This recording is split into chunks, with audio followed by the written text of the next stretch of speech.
Bonjour tout le monde, aujourd'hui on va continuer tricoter notre pull basique et comme je vous ai promis, ça va être le leçon comment faire la finition à la fin de vos codes, de votre encoulure. La finition elle a l'air comme ça, voilà c'est quelques rangs qui se tricotent en jersey grosso modo.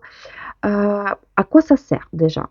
Euh, Si vous tricotez comment dire, une laine qui est assez légère, ça sert juste pour délimiter grosso modo l'encoulure de votre ouvrage, de l'empiècement, ou juste comme un truc décoratif, c'est tout.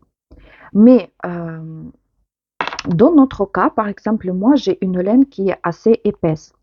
Et en général, la laine qui est comme ça tubulaire, vous savez, elle a la tendance, après le lavage, de bouger un peu. Il devient fluide, enfin pas fluide, mais il devient quand même pas élastique, mais il se défait. Et justement, cette finition, euh, elle permet de tenir vos côtes, votre encoulure en place pour qu'il ne tombe pas après sur les épaules.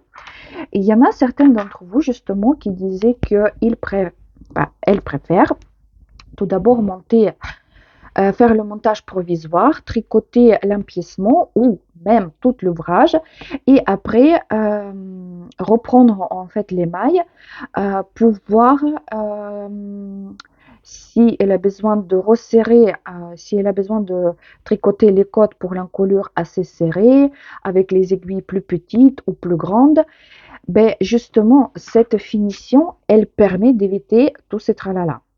Vous tricotez votre encolure après cette finition et justement, elle va tenir votre encolure en place, même si votre ouvrage va peser 1 kg.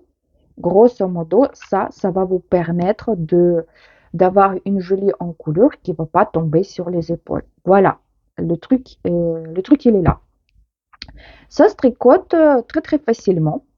C'est à peu près le même principe comme les 4 premiers rangs, vous savez, tubulaires de notre montage à l'italienne.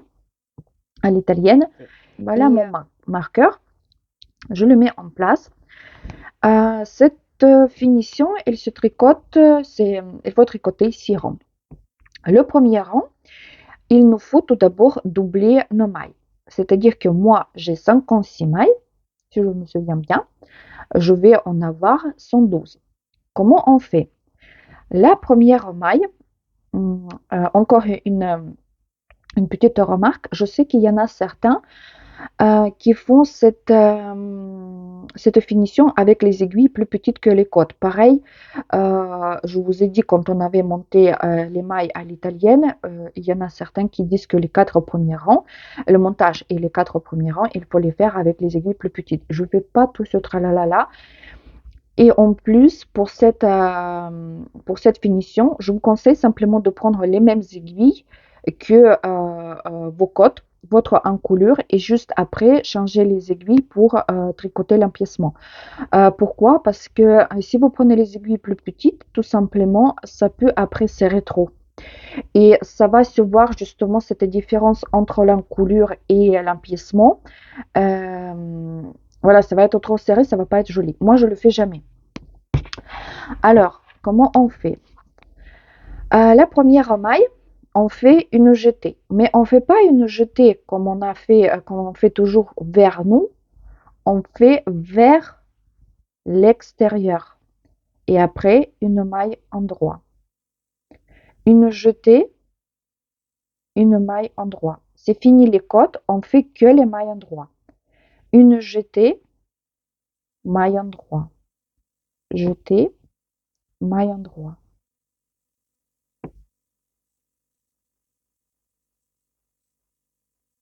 Et on continue comme ça jusqu'à la fin, jusqu'à notre marqueur.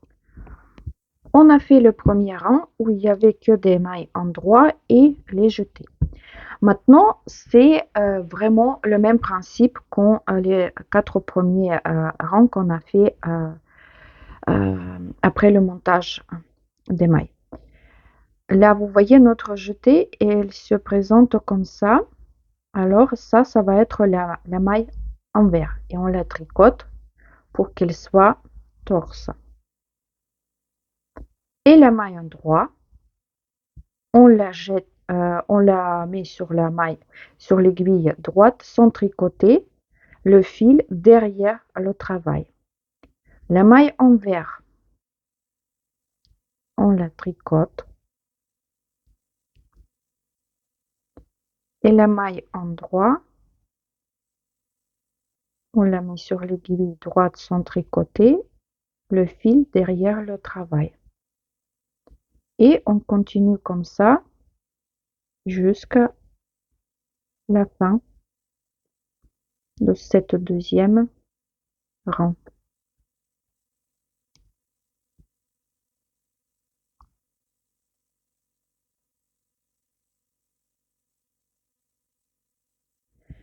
J'ai fini mon deuxième rang et je commence le troisième. Dans la troisième rang, comme vous pouvez deviner, euh, on va enlever la maille envers sans tricoter et tricoter la maille endroit.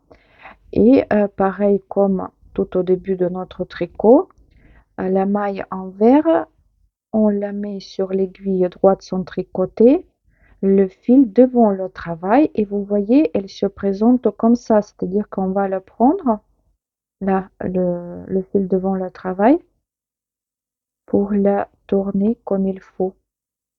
Et la maille endroit, on la tricote.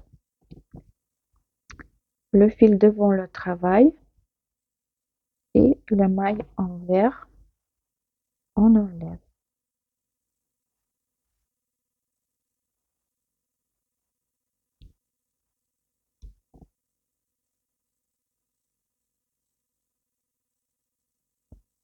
On continue tricoter ainsi le troisième rang jusqu'à notre marqueur.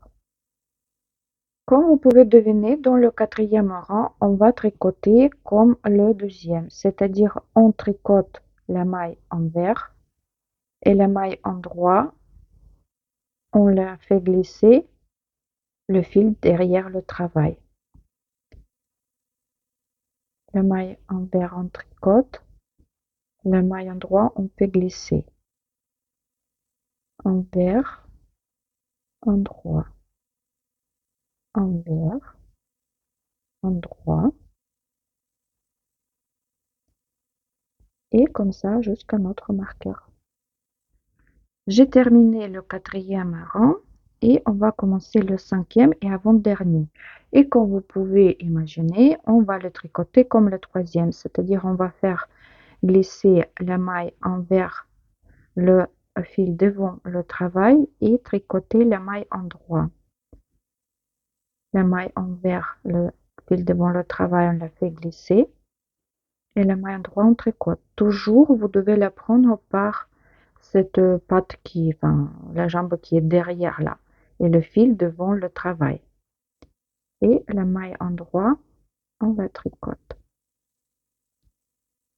Et on continue comme ça jusqu'à notre marqueur.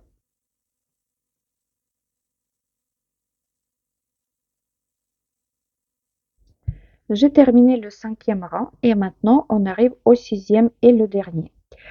Dans le sixième rang, il nous faut revenir au nombre de mailles initiales, c'est-à-dire que dans mon cas, c'était 56.